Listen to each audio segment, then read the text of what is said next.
बच्चों, व्याकरण में आज हम लोग पढ़ेंगे विशेषण। भाषा में कुछ शब्द ऐसे होते हैं जो संज्ञा तथा सर्वनाम की विशेषता बताने का कार्य करते हैं। जैसे लाल गुलाब, लाल विशेषण है जो गुलाब की विशेषता बता रहा है। सफेद शर्ट, सफेद विशेषण है जो शर्ट की विशेषता बता रहा है।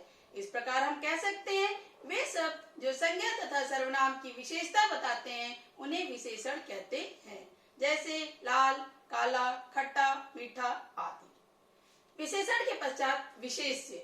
विशेषण जिन शब्दों की विशेषता बताता है उसे विशेष्य कहते हैं। जिन शब्दों की अर्थात जिस संज्ञा तथा सर्वनाम की विशेषता बताता है उसे विशेष्य कहते हैं।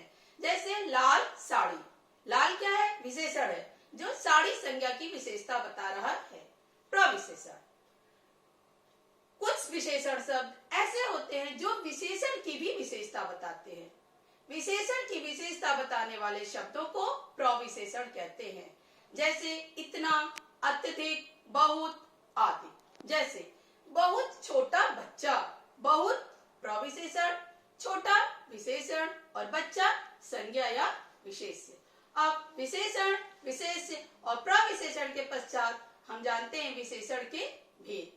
विशेषण के 5 भेद होते हैं। पहला, गुणवाचक विशेषण। जब विशेषण शब्द विशेष्य के गुण, दशा, आकार, प्रकार आदि के बारे में बताता है उसे गुणवाचक विशेषण कहते हैं। जैसे लाल, काला, खट्टा, मीठा, ईमानदार, बेईमान आदि। परिमाणवाचक विशेषण।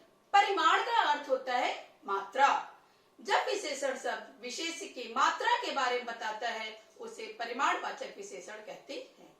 परिमाणवाचक विशेषण के 2 उपभेद हैं, निश्चित परिमाणवाचक और अनिश्चित परिमाणवाचक। जब विशेषण शब्द निश्चित संख्या का बोध कराता है उसे निश्चित परिमाणवाचक विशेषण कहते हैं। जैसे 5 लीटर दूध, 3 लीटर तेल आदि। अनिश्चित परिमाणवाचक विशेषण। जब विशेषण शब्द अनिश्चित मात्रा का बोध कराता है उसे अनिश्चित परिमाणवाचक विशेषण कहते हैं। जैसे थोड़ी सी चाय, थोड़ा सा दूध आदि। संख्यावाचक विशेषण। संख्या का अर्थ होता है गणना या गिनती। जब विशेषण शब्द विशेष्य की संख्या का बोध कराता है उसे संख्यावाचक विशेषण कहते हैं। परिमाणवाचक विशेषण की भांति ही संख्यावाचक विशेषण के भी 2 उपभेद हैं, निश्चित संख्यावाचक और अनिश्चित संख्यावाचक।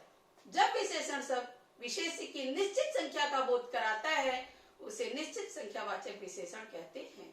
जैसे 2-2, 4-4, पहला, चौथा, 3 बच्चे, 4 छात्र आदि। अनिश्चित संख्यावाचक। जब विशेषण शब्द विशेष्य की अनिश्चित संख्या का बोध कराता है उसे अनिश्चित संख्यावाचक विशेषण कहते हैं। जैसे कई छात्र, थोड़े से चित्र आदि। सार्वनामिक विशेषण। जब सर्वनाम शब्द संज्ञा के पहले जुड़कर सर्वनाम न होकर संज्ञा की विशेषता बताने का कार्य करता है उसे सार्वनामिक विशेषण कहते हैं। इसके 4 उपभेद हैं। पहला, संकेतवाचक सार्वनामिक विशेषण या निश्चयवाचक सार्वनामिक विशेषण। जैसे वह पुस्तक मेज पर रख दो। वह क्या है? सार्वनामिक विशेषण है क्योंकि पुस्तक की विशेषता बता रहा है। दूसरा, अनिश्चयवाचक सार्वनामिक विशेषण। कोई पुस्तक मेज पर रखी है। कोई पुस्तक की विशेषता बता रहा है लेकिन निश्चय नहीं है, इसलिए कोई अनिश्चयवाचक सार्वनामिक विशेषण है। प्रश्नवाचक सार्वनामिक विशेषण। कौन सी पुस्तक तुम्हें चाहिए? कौन सार्वनामिक विशेषण है। कौन पुस्तक की विशेषता बता रहा है और प्रश्न भी कर रहा है। संबंधवाचक सार्वनामिक विशेषण। जब 2 सर्वनाम जो हैं वो एक दूसरे की विशेषता बताते हैं तब वे संबंधवाचक सार्वनामिक विशेषण हो जाते हैं।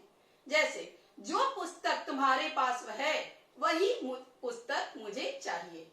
जो और वही पुस्तक की विशेषता बता रहे हैं, अतः ये संबंधवाचक सार्वनामिक विशेषण है। अंतिम है नामिक विशेषण।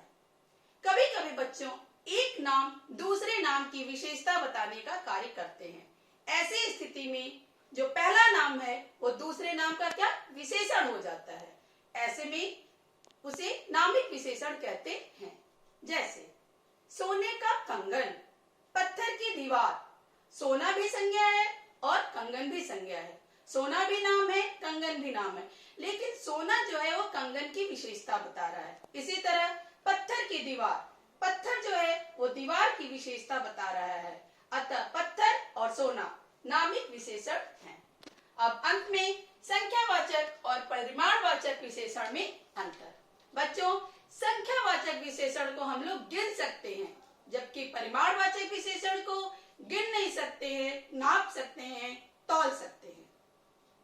जैसे जन्मदिन में 4-5 बच्चों को बुलाओ, 4 को बुलाओ तो 4 बच्चे गिन सकते हैं। लेकिन यदि हम कहते हैं जन्मदिन में थोड़ा सा पुलाव बनाओ, तो बच्चों को हम गिन सकते हैं, लेकिन पुलाव को गिन नहीं सकते हैं। कहने का तात्पर्य यह है कि जब हम विशेषण को गिन सकते हैं तो वो संख्यावाचक है, और जब उसे गिन नहीं सकते हैं, नाप सकते हैं, तौल सकते हैं, तब वो परिमाणवाचक है। हमारा विशेषण वीडियो यहाँ पर पूरा हुआ। धन्यवाद। आपका दिन मंगलमय हो।